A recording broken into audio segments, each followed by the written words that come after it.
नमस्कार चंद्र प्रकाश जी, बहुत बहुत स्वागत है आपका। नमस्ते अंजू जी, आपके दर्शकों को भी नमस्कार। आशा है आप सब लोगों की दिवाली बहुत बहुत अच्छी मनी होगी। दिल्ली में आज नोएडा और आसपास अच्छी अच्छी हवा चल रही है। और जैसा हवा खड़ा किया गया था पर्यावरण का कि धूल भर जाएगी, धुआं भर जाएगा, ऐसा कुछ हुआ नहीं। सूरज अच्छा निकला हुआ है बाहर। तो आप सभी लोगों को दिवाली की भी शुभकामनाएं। बिल्कुल सर, लेकिन जिन्होंने रोना रोना होता है पर्यावरण के नाम पर, दिवाली के पटाखों पर ठीकरा फोड़ना होता है, उनका कार्यक्रम भी चल रहा है। लेकिन जी पहले मुझे ये समझाइए सर कि ये जो राहुल गांधी हैं, इन पर ही कहावत बिल्कुल ठीक बैठती है, आग लगे हमरी झोपड़िया हम गाय मल्हार। अब सोचिए बिहार में क्या हाल हो रखा है कांग्रेस का। और राहुल गांधी दीपावली के दिन जलेबियां तल रहे थे चांदनी चौक में एक दुकान में जाकर सर। जी, बहुत सारी इससे जुड़ी हुई बहुत सारी और कहानियां हैं कि रोम जल रहा था। चूंकि राहुल गांधी की बात हो रही है तो उनके ही जहाँ के वो मूल बाशिंदे हैं उससे जोड़ के अगर कहा जाए तो रोम जल रहा था, तो नीरो बंसी बजा रहा था। इस तरीके की कई और चीजें कही जा सकती है। लेकिन हाँ, ये है कि राहुल गांधी को कितने सीरियस पॉलिटिशियन है, कितने गंभीर राजनेता है। और जो लोग इनको बड़ी गंभीरता से लेकर और इनकी बातों को सुनते हैं और जाकर उनको वोट भी दे आते हैं, ये प्रश्न उन लोगों के लिए भी है कि जो व्यक्ति अब बिहार में चुनाव घोषित हो चुका है, अभी तक आपने टिकटों का बंटवारा ठीक नहीं किया, सेकंड फेज के भी अभी चलिए मान लीजिए पहले दौर के लिए रायता फैल गया, दूसरे दौर का तो संभाल लो, वो तक आप नहीं करने में रुचि है। आप क्या कर रहे हो? आप जाते हो पुरानी दिल्ली में, आप जलेबियां तलते हो, आप लड्डू बनाने की विधि सीख रहे हो। तो राहुल गांधी क्या कर रहे हैं ये उनकी पार्टी, उनके समर्थकों को सोचना चाहिए। बाकी बीजेपी और नरेंद्र मोदी और भाजपा समर्थक जो लोग हैं उनको पता है कि राहुल गांधी क्या कर रहे हैं। राहुल गांधी उन्हीं का काम कर रहे हैं, उन्हीं का प्रचार कर रहे हैं। लेकिन जो लोग राहुल गांधी पे इतना विश्वास करके राहुल गांधी की राजनीति के राहुल गांधी जिंदाबाद, या जो लोग सोचते हैं कि राहुल गांधी प्रधानमंत्री बनेंगे, ये उनके लिए सोचने की बात है कि राहुल गांधी कहीं उनके साथ कुछ गेम, कुछ प्रैंक तो नहीं न कर रहे हैं। बिल्कुल सर, क्योंकि ये आपकी सीरियसनेस दिखाता है जब पूरी की पूरी कांग्रेस पार्टी, खासतौर से बिहार में जितना भी इनका कैडर है, वो सीरियसली ये चुनाव लड़ना चाहते हैं। जो लोग चाहते हैं कि हम चुनाव जीत कर आए, राहुल उनके साथ मजाक ही तो कर रहे हैं। जलेबियां तलते हुए उनके जख्मों पर नमक ही तो छिड़क रहे थे। और कैसी राजनीति है सर, कभी कुली बन जाते हैं, कभी चॉकलेट बनाते हैं, कभी मैकेनिक बन जाते हैं, कभी किसी ट्रक में चढ़ जाते हैं। ये किस तरह की राजनीति कर रहे हैं राहुल गांधी? इसको दुग्गल साहब वाली राजनीति कहते हैं कि दुग्गल साहब अलग अलग अवतारों में अलग अलग दिनों में रहते हैं। तो राहुल गांधी भी अलग अलग अवतारों में अलग अलग दिन रहते हैं, एंजॉय कर रहे हैं, बाहर जाते हैं, बाहर उनका मन लगता है, भारत आते हैं घूमने के लिए। तो जैसे विदेशी पर्यटक आते हैं ना कि भाई राजस्थान गए तो राजस्थानी कपड़े पहन लिए, फिर कभी कहीं और राज्य में गए तो वहां के कपड़े पहन लिए, वहां का खाना, वहां का क्यूजीन एंजॉय कर रहे हैं। तो राहुल गांधी इस समय दिल्ली का क्यूजीन एंजॉय कर रहे हैं। बिहार के लिए उनका भी फिलहाल अभी उनके एजेंडे में है नहीं। और होगा भी तो क्या कर लेंगे, वो जाएंगे तो और नुकसान ही करेंगे, आरजेडी का नुकसान करेंगे। जो महागठबंधन की थोड़ी बहुत जो रही सही उम्मीदें हैं उस पर भी पानी फेर देंगे। तो हमें उनको मतलब बहुत ज्यादा उनके पर दबाव नहीं डालना चाहिए कि वो जाएं। अगर वो नहीं जाएंगे तो इससे कहीं ना कहीं उन्हीं की पार्टी का भला होगा। क्योंकि जो अब तक उन्होंने किया, ये मतलब ये व्यंग के तौर पे नहीं कह रहा हूं मैं, ये जो अब तक उन्होंने जो वोट, जो घुसपैठिया बचाओ यात्रा जिसको उन्होंने वोटर अधिकार रैली कहा था, यात्रा कहा था, अगर आप उसका जो परिणाम देखिए, उसका कुल जमा परिणाम क्या निकला है कि आज आपकी पार्टी जो है वो उलझी हुई है। हालांकि मतलब आपने क्या उसका परिणाम निकाला, ना तो आप गठबंधन के साझेदारों को एक कर पाए, न आपका और आरजेडी का भी तालमेल नहीं बैठ पाया। सबसे बड़ी बात है कि जेडीयू मतलब झारखंड मुक्ति मोर्चा, वीआईपी और अन्य जो घटक दलों की बात अभी छोड़ दीजिए, आप जो दो मुख्य घटक दल हैं, बड़ी सीनियर पार्टी को आप अलग तरीके से ब्लैकमेल कर रहे हो। और ये चिंता, ये सबसे बड़ी बात है कि राहुल गांधी की राजनीति चलती रहेगी ऐसा लग रहा है। और ये आगे परिणाम उत्तर प्रदेश में भी देखने को मिलेगा। इनकी ये जो गंभीर, जो एक राजनीतिक मस्खरापन कह लीजिए, पॉलिटिकल एक कॉमेडियन है वो। तो उस कॉमेडी करते हुए जो पॉलिटिक्स करने की जो शैली है, देश के लिए भी बड़े मजेदार है और अच्छा है। कांग्रेस पार्टी को जो सपना था महात्मा गांधी का कि कांग्रेस पार्टी खत्म हो जाए, राहुल गांधी शायद उसी तरफ धकेल रहे हैं। मतलब ये है, यही हम मान सकते हैं। और तो कोई इसका विश्लेषण है नहीं कि राहुल गांधी कर क्या रहे हैं। कि चुनाव अधिसूचना जारी होने पे आप विदेश भाग जाते हो, ये पहली बार नहीं हुआ, आप बार बार कर रहे हो। आप जब जिस समय आपको बिहार पटना में होना चाहिए, आप यहाँ पे पुरानी दिल्ली में इमरती छान रहे हो। तो फिर आप कर क्या रहे हो? ये तो मतलब वही है, सब कोई मूर्ख थोड़ी है। बिल्कुल। और आप दूसरा ये देखो कि आपको याद होगा कि उत्तर प्रदेश में 2 लड़के थे, तब अखिलेश यादव के साथ ये नजर आए, यहाँ पर ये तेजस्वी यादव के साथ नजर आए। वो जो यात्रा थी उसमें भी तेजस्वी यादव को एक तरह से खुड्डे लाइन लगाया हुआ था, खुद तो आगे चल रहे थे। अगर इतना भरोसा था अपने आप पर तो जाकर अभी सीट शेयरिंग की बात क्यों नहीं की सामने आकर? क्यों नहीं आपस में मिल पा रहे हैं? क्यों अपनी ईगो को ताक पर रखकर मुलाकात नहीं कर पाई है तेजस्वी यादव से? और सर, ये तो हकीकत है कि आरजेडी वहां पर बड़ी क्षेत्रीय पार्टी है, उसके अंडर ही चलना पड़ेगा कांग्रेस पार्टी को। पिछली बार 70 सीटें दी थी आरजेडी ने इनको, तो 19 सीटें तो जीत कर लाई थी कांग्रेस पार्टी।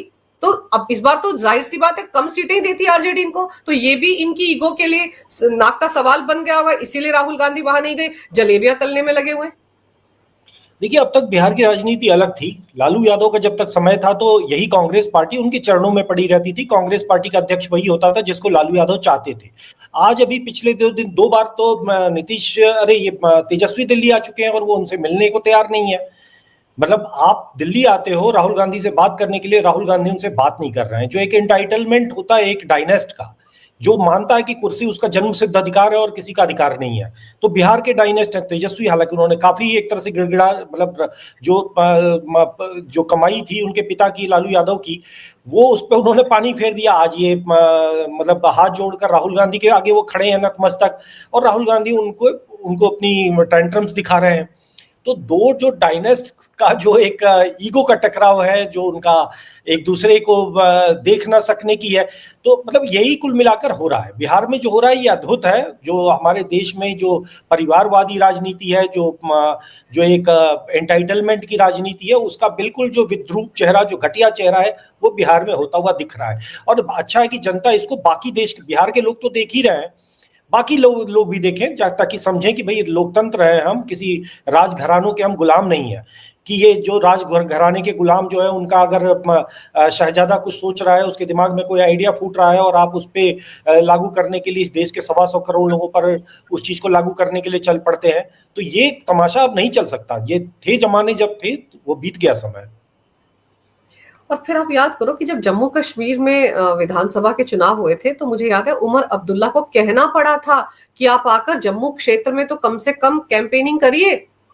आप कश्मीर का इलाका छोड़ दीजिए, वहां हमने संभाल लिया है, आप यहां आकर तो करिए। तब भी बहुत देर से राहुल गांधी वहां कैंपेन करने के लिए गए थे। तो जो घटक दल है तथा कथित इंडी गठबंधन के या महागठबंधन के, उनको राहुल गांधी की असलियत पता है। ममता बनर्जी भी तो कहती थी ना कि ये तो नॉन सीरियस और पार्ट टाइम पॉलिटिशियन है, तो राहुल गांधी उस कहावत को तो सही साबित कर रहे हैं।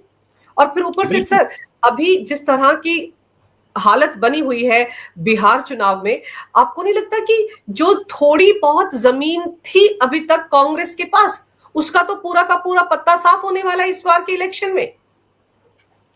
देखिए, पता नहीं, मुझे संदेह है कि कितनी जमीन उनके पास बची हुई है, नहीं बची हुई है, क्योंकि जो भी बची हुई है वो उनके कहीं स्थानीय लोकल किसी सीट के समीकरणों के कारण बची है। कोई मतलब एक जो एक केंद्रीय, पहले जो एक होता था कि गांधी का नाम है, गांधी परिवार का हाथ है तो कोई भी जीत जाएगा, वो अब स्थिति रही नहीं। राहुल गांधी कोई भी, चाहे वो उत्तर प्रदेश के चुनाव में हुआ या उसके अलावा पूरे के लोकसभा में जो इनकी जो सो कॉल्ड 99 सीटें आई हैं, उनमें आप एक एक सीटों को देख लीजिए, तो या तो वो अपने स्थानीय साझेदारों की वजह से जीते या किसी स्थानीय कैंडिडेट के कारण जीते। अगर वहां राहुल गांधी का नाम जाता है और उनको 4 वोट भी एक्स्ट्रा मिल गए हो राहुल गांधी या गांधी परिवार के नाम पर, तो ये बहुत बड़ी बात होगी। उनके नाम पर उनको 4 वोट नहीं मिलते। हाँ, अगर कहीं कुछ, अगर कोई जातीय समीकरणों में कुछ बात उलझ गई है, सामने का कैंडिडेट कमजोर है, तो अलग बात है, वरना गांधी परिवार अपने उस जो एक था। लेकिन अब वही बात है कि मरा हुआ हाथी भी 1.25 लाख का होता है, तो 1.25 लाख में मरा हाथी चल रहा है। राहुल गांधी जो आज भी वो टेंट्रम दिखा रहे हैं, और आश्चर्य की बात है कि अब्दुल्ला, चाहे वो कह रहे हैं, आपने बताया उमर अब्दुल्ला की बात कही, आज जेएमएम अपने आप को छला हुआ महसूस कर रही है। वो कह रही है कि भाई आगे चुनाव, बिहार का चुनाव हो जाए तो हम झारखंड का सोचेंगे कि भाई इसमें हमको कांग्रेस को रखना भी है कि नहीं रखना है।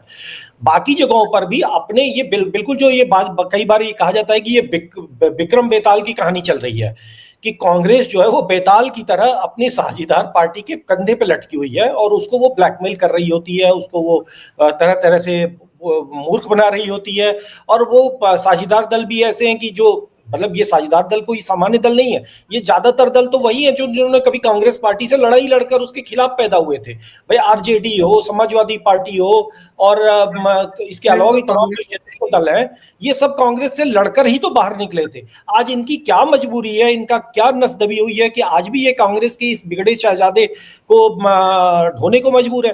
कभी कुछ दो चार बयान जरूर दे देते हैं, लेकिन कहीं ना कहीं प्रधानमंत्री तो वो इसी को बनाना चाहते हैं, क्योंकि उनके पास कोई अल्टरनेटिव मॉडल नहीं है, और ना ही ये वह राहुल गांधी अपना मस्खरापन कर रहे हैं और देश की 32 पार्टियां जो है उनको प्रधानमंत्री बनवा रही हैं। कमाल, ये मतलब एक तरह का प्रहसन चल रहा है।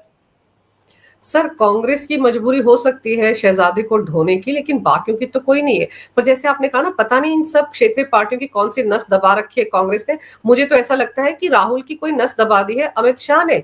डर के मारे नहीं जा रहे हैं बिहार, क्योंकि वो जो वोट चोरी का आरोप लगाया था वो तो धरा का धरा रह गया सर। हर मोर्चे पर, हर जगह पर, हर मंच पर इनको हार मिली। वो जो एटम बम था, हाइड्रोजन बम था सर, वो पता नहीं कहां चले गए। विदेश में छोड़ा है क्या, जो ये 4 देशों की यात्रा पर गए थे? तो मुझे तो ऐसा लग रहा है कि डर के मारे राहुल गांधी बिहार नहीं जा रहे हैं। नहीं नहीं नहीं, ये मत कहिए। अमित शाह ने उनकी कोई नस नहीं दबाई है। अमित शाह से को तो अगर बनता होगा तो अमित शाह इनका टिकट कटवा कर इनको भेजेंगे पटना।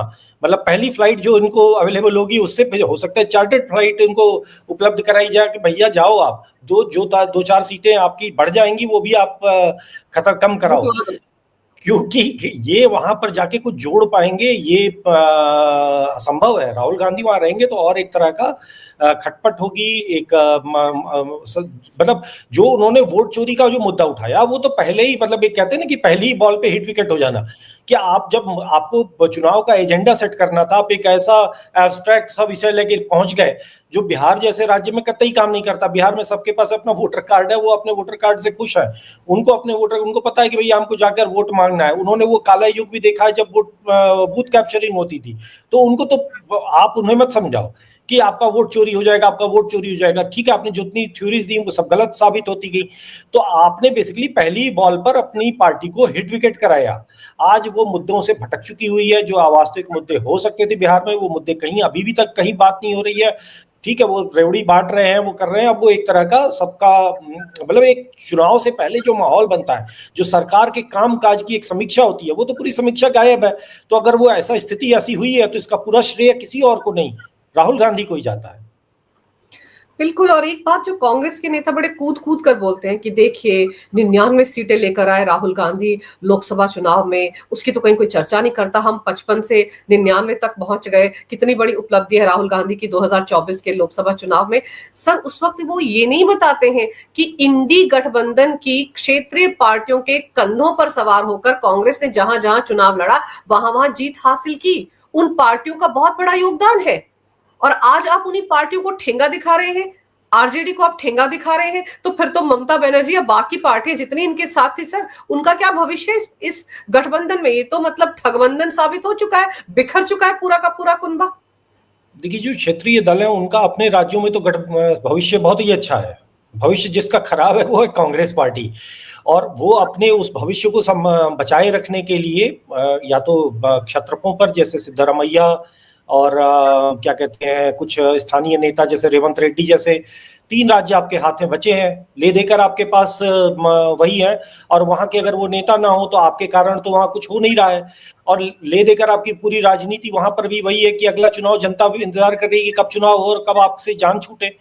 तो और वहां की जो राजनीति है इसकी कवरेज, मतलब सबसे बड़ी बात है कि ये बिहार के लोगों को भी पता चलनी चाहिए और पूरे देश के लोगों को पता चाहिए कि आप जिन 3 राज्यों में शासन कर रहे हैं वहां पर आपके जो मुख्य मुद्दे हैं, आप दलित दलित दलित कहते हो, आप कहते हो कि जी ओबीसी, आप बहुत बड़े ओबीसियों के हितैषी बने हो, आप कास्ट सेंसस कराना चाहते हो, आप कास्ट सेंसस की बात कर रहे हो। लेकिन जो राज्य आपके द्वारा शासित है वहां पर दलितों की क्या स्थिति, वहां पर ओबीसी की क्या स्थिति है, वहां पर बाकी सबकी क्या स्थिति है, वहां पर आपके जो पूरा आपका जो ये तथाकथित जो आप एक सब्ज बाग दिखा रहे हो बाकी देश को, सबसे बुरी गति में तो आपके राज्यों में है। तो राहुल गांधी की जो पूरी एक झूठ का वो है, ये मतलब एक चौतरफा स्थिति है कि जिसमें आप ना तो आप अपने साझेदारों के साथ चला पा रहे हो, ना आप अपनी सरकारों को ठीक से काम करा पा रहे हो, ना आप अपनी पार्टी को कोई दिशा दिखा पा रहे हो। कुल मिलाकर आपके पास एक भ्रम, झूठ, एक प्रोपोगेंडा का तरीका है, जो एक टूल किट लेके बैठे हो किसी बाहरी शक्ति की। आपको एक फॉर्मूला समझ में आ गया है कि हिंदू धर्म जो है भारत का, ये हिंदू संस्कृति जो है वो शत्रु है। आप बार बार उस पर निशाना साध रहे हो। आप अपने खुद नहीं कर पा रहे हो तो आप अपने गुरुओं के माध्यम से करा रहे हो। आपको एक दिवाली की शुभकामना भी हिंदू रीति रिवाज तरीके से देने में आपको शर्म आती है, आपको डर लगता है कि आपका वोटर नाराज हो जाएगा। तो आप राजनीति क्यों कर रहे हो भारत में, और किस बात की राजनीति कर रहे हो, और ऐसी राजनीति कितने दिन चलेगी? राहुल गांधी अभी तक ये समझ ही नहीं पा रहे हैं कि वो राजनीति के जिस रास्ते पे चल चुके हैं उसकी दिशा बहुत दूर तक नहीं जाती है, वो वहीं तक जाती है जहां तक जिन्ना पहुंचे थे। अब ये बात है कि जिन्ना के जमाने में उनको अंग्रेजों का साथ था, वो देश तोड़ ले गए। आपको कौन साथ देगा, नहीं देगा, अब ये देखने वाली बात है कि आप क्या राहुल मतलब जिन्ना की राजनीति पर चलकर कितने सफल होते हो। सर बिल्कुल सही कह रहे हैं आप। जलेबियां तलकर अगर आप बधाई दे रहे हैं दीपावली की, तो आप हाथ में दिया लेकर अपने घर में जो आपने पूजा की उसकी फोटो लगाकर भी दे सकते थे। लेकिन फिर वो मुस्लिम तुष्टिकरण की राजनीति का क्या होता? अभी जब रक्षाबंधन का त्योहार था तो सोचिए, पुरानी सी फोटो जो कि चुनाव के दौरान बधाई देते हुए, मिठाई देते वक्त की थी, प्रियंका वाड्रा की और राहुल गांधी की, उसको शेयर करके रक्षाबंधन की बधाई दी गई। तो आप सोचिए किस तरह की राजनीति ये कर रहे हैं। और दूसरा, आपने अभी कहा कि दलित राजनीति बहुत करते हैं। सर जैसे विदेश से वापस आए थे तो आप याद कीजिए, चले गए थे चंडीगढ़, वहां पर भी एक दलित आईपीएस ने जिन हालात में उनकी मृत्यु हुई उस पर शोक व्यक्त किया और वहां पर भी दलित कार्ड खेला। फिर रायबरेली चले गए, जबरदस्ती चले गए, वहां पर भी दलित कार्ड खेला। आप सोचिए, अभी कर्नाटक में एक बुजुर्ग दलित व्यक्ति ने अपनी जान ले ली क्योंकि उनको पिछले 2 साल से सरकारी नौकरी में वो थे, वहां से तनख्वाह नहीं मिल पा रही थी। ऐसे हालात में उनकी मृत्यु हुई। तो वहां पर राहुल गांधी क्यों नहीं गए? क्योंकि वहां तो इनकी अपनी सरकार है, वहां जाकर भी दलित कार्ड खेलते। और ये बिल्कुल देखिए, कर्नाटक में जो जिस घटना की आप चर्चा कर रही हैं कि किस तरीके से एक बुजुर्ग व्यक्ति के साथ जो हुआ और किस तरीके से उनको अपनी जान देनी पड़ी, तो वो अब देखिए इसमें पूरा एक इकोसिस्टम है। राहुल गांधी को ये फील गुड क्यों महसूस होता है?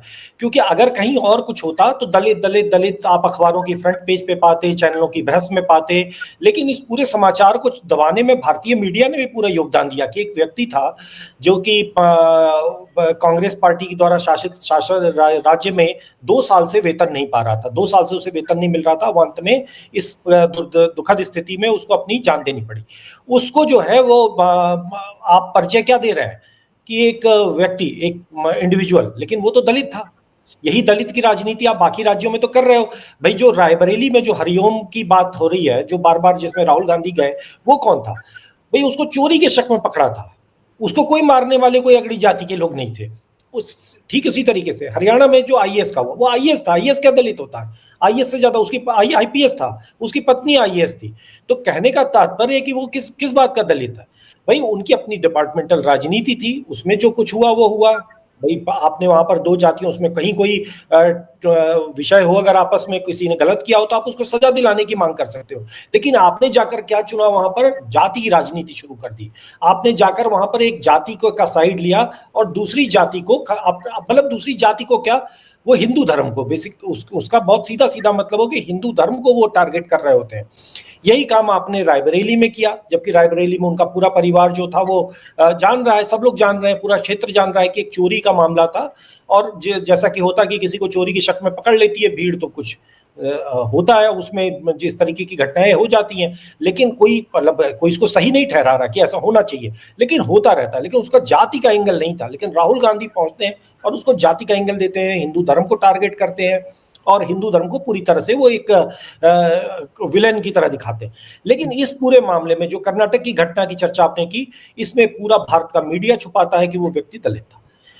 राहुल गांधी के सामने कोई प्रश्न जवाबदेही ही नहीं बनेगी। राहुल गांधी, उसको कोई आवश्यकता नहीं है ट्वीट करने की। ये बात तो आप कर रही हैं ना, आप कह रही हैं ना कि भाई आपने क्यों नहीं उसकी बात की। लेकिन राहुल गांधी को कोई आवश्यकता भी नहीं है, क्योंकि दबाव ही नहीं बना, किसी को पता ही नहीं चला कि जो मरा वो कौन था। तो इस तरीके का एक सेलेक्टिव, जो एक मीडिया का सपोर्ट, जो एक इकोसिस्टम का सपोर्ट जो राहुल गांधी को मिलता है, वो राहुल गांधी की अगर इतने दिन से अगर वो जलेबी और इमरती और पता नहीं क्या क्या छान रहे हैं और छान पा रहे हैं, तो उसमें बड़ा एक योगदान उनके उस इकोसिस्टम का भी है जो उनको साथ साथ में हाथ बटाता है। तो अब इसमें देखिए, अब इसमें बात वही है कि राहुल गांधी की ये जो सेलेक्टिव राजनीति है, ये बार बार अब ये दिख रही है, मतलब कि अब चूंकि चर्चा हो, लोग बात करें, और ये आप बार बार जब आप ये कह रहे हो कि ये जाति के आधार पर आप राजनीति को ले जा रहे हो, तो स्थानीय स्तर पर तो लोगों को पता है। रायबरेली में जो आपने किया, आपका एक्सपोज हुआ, हरियाणा में जो एएसआई की जो मृत्यु हुई, उसके बाद जो है करीब करीब चीजें स्पष्ट हो चुकी हैं कि वहां पे भी जाति का कोई विषय नहीं था। तो लेकिन अब राहुल गांधी पूरी तरह से जाति का एक झुंझुना लेके बैठे हुए हैं, पूरे देश को जलाना उनका एक मिशन है। इसी तरीके से कुछ दिन पहले भाषा को लेके यही सब बातें कर रहे थे। लेकिन अब फिर भी अगर आज कुछ लोग उनके पीछे जिंदाबाद मुर्दाबाद नारा लगाने के लिए खड़े हैं, तो ये सोचने वाली बात है कि किस तरह के लोग हैं, कौन से लोग हैं जो अपना ही हित अहित नहीं देख पा रहे हैं। और सर साथ ही साथ आप ये देखिए कि सिद्धरमैया जो कर्नाटक के सीएम है, उन्होंने तो कर्नाटक को कांग्रेस की एक नई प्रयोगशाला बना डाला है। अभी देखो आरएसएस को लेकर किस तरह की स्टेटमेंट दे रहे थे, मंच से खड़े होकर बोले कि सनातनियों से, आरएसएस के लोगों से दूरी बनाओ, उनके साथ, उनसे बचकर रहना चाहिए। ये क्या मतलब है? आरएसएस के प्रति कांग्रेस के नेताओं की क्या सोच रही है, राहुल गांधी की क्या सोच रही है? मुस्लिम ब्रदरहुड से उसकी तुलना करते रहे हैं, सलमान खुर्शीद क्या बोलते थे, सबको पता है। तो आप मतलब कर्नाटक में क्या एक मॉडल तैयार कर रहे हो एंटी हिंदू? देखिए, सिद्धारमैया वही कर रहे हैं जो हाईकमान चाहता है। सिद्धारमैया को चूंकि नवंबर में ये था कि जो फॉर्मूला था वहां पे मुख्यमंत्री का 2.5 साल का, तो एक तय था कि डीके शिव कुमार को उनको सत्ता देनी पड़ेगी, वो उसके लिए तैयार नहीं है। डीके शिव कुमार अपना मन महसूस के बैठे हुए हैं। तो कुल मिलाकर अब सिद्धारमैया अपनी यूटिलिटी अपने हाईकमान के नजरों में सिद्ध करना चाहते हैं कि भाई मैं आपका मिशन जो है, जो सनातन को नष्ट करने का मिशन है, वो मैं पूरा करूंगा।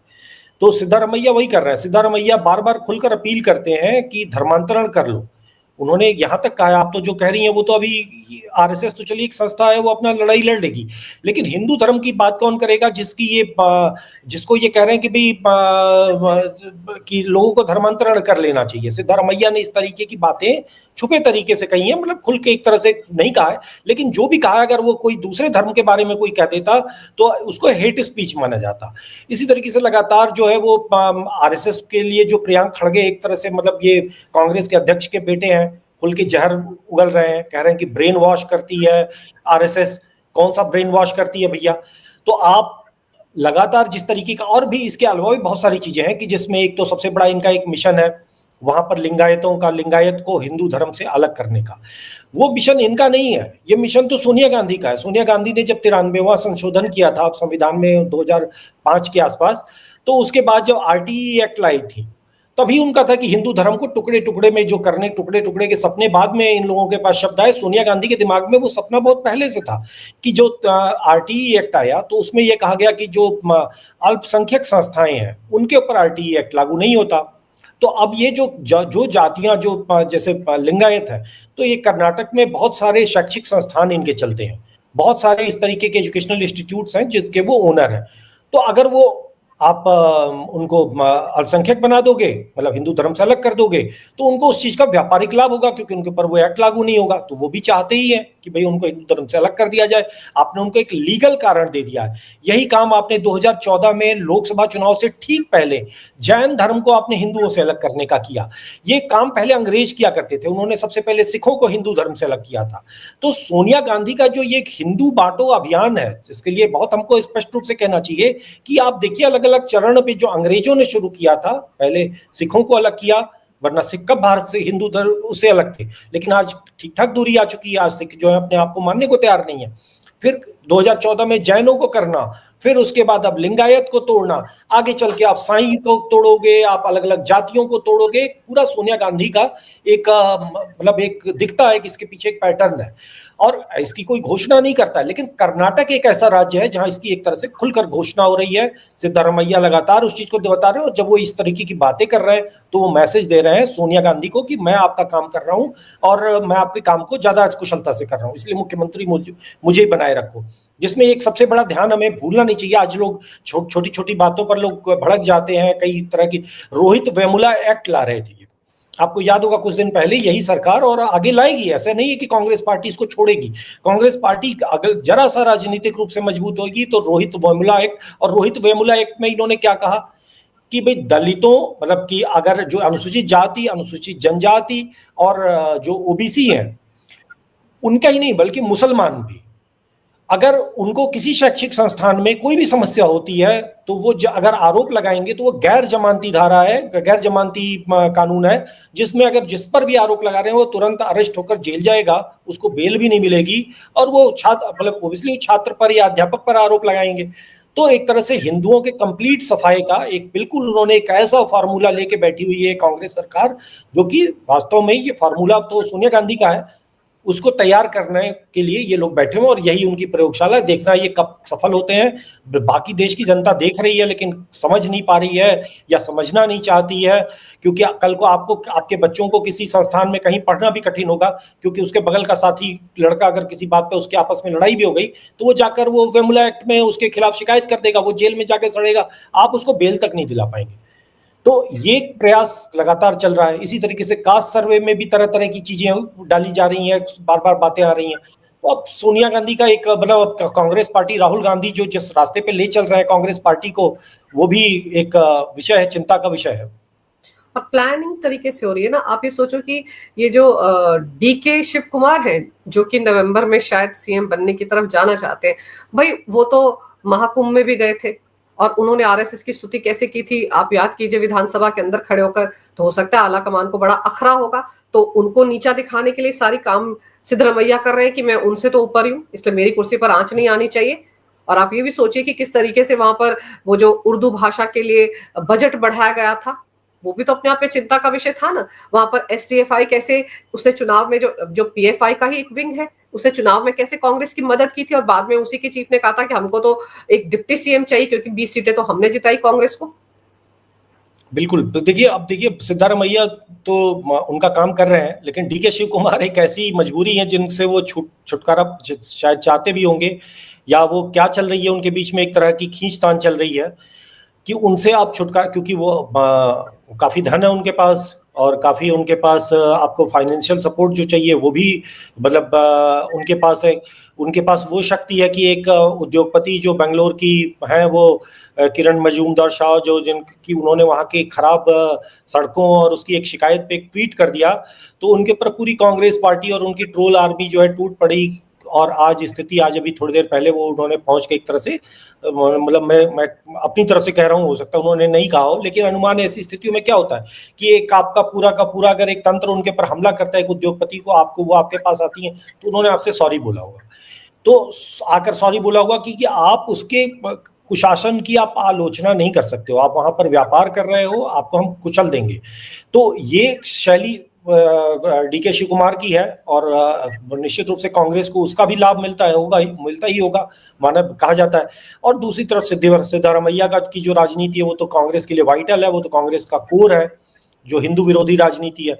तो अब उसमें एक ये कभी कुंभ में जाकर या आरएसएस का गण का जो वो एंथम गाकर, या चाहे जैसे भी वो बार्गेन करने की कोशिश कर रहे हो, लेकिन कर तो दोनों वही रहे हैं, कर तो दोनों मतलब एक जो भारत की जो एक धार्मिक पहचान है, जो भारत की पूरी मतलब एक तरह का समझ लीजिए आप ब्लैकमेलिंग की, जिसमें आप चाहे कुछ भी हो जाए हम आपको अपने हिसाब से चलाएंगे, एक तानाशाही का तरीका वो कर्नाटक में देखने को मिल रहा है। बिल्कुल, मुझे तो कई बार ऐसा लगता है कि नई प्रयोगशाला बन गई है कांग्रेस की, और सारे के सारे जो वो पूरे देश में प्रयोग करना चाहते हैं, जो भी कार्ड वो देश में खेलना चाहते हैं, जो भी टुकड़े टुकड़े गैंग करना चाहते हैं, सबसे पहले वही हो रहा है। लेकिन फिलहाल चलिए देखते हैं कि बिहार में कांग्रेस का क्या हाल होने वाला है। और कांग्रेस को ये कतई नहीं भूलना चाहिए कि 99 सीटें जो आई थी लोकसभा चुनाव में, वो क्षेत्रीय पार्टियों के कंधों पर सवार होकर ही आई थी, उनके साथ चिपक कर ही आई थी। पैरासाइट कहा था ना पीएम मोदी ने कांग्रेस पार्टी को, तो गलत नहीं कहा था, वो पैरासाइट है। उसी तरीके से वो जीते थे, लेकिन अब अचानक से उनको लगने लगा कि पता नहीं कौन सा नया हथियार या कौन सा नया टूल किट राहुल गांधी को मिल गया कि शायद बिहार में वो चुनाव जीत जाए अपने बलबूते पर। लेकिन देखते हैं आगे चलकर किस तरह की खिचड़ी पकती है। आपने सर समय निकालकर इस विषय पर बहुत ही अहम जानकारी मेरे दर्शकों को दी, आपका बहुत बहुत धन्यवाद। नमस्कार, भारत माता की जय हो, वंदे मातरम, जय श्री राम। जय श्री राम।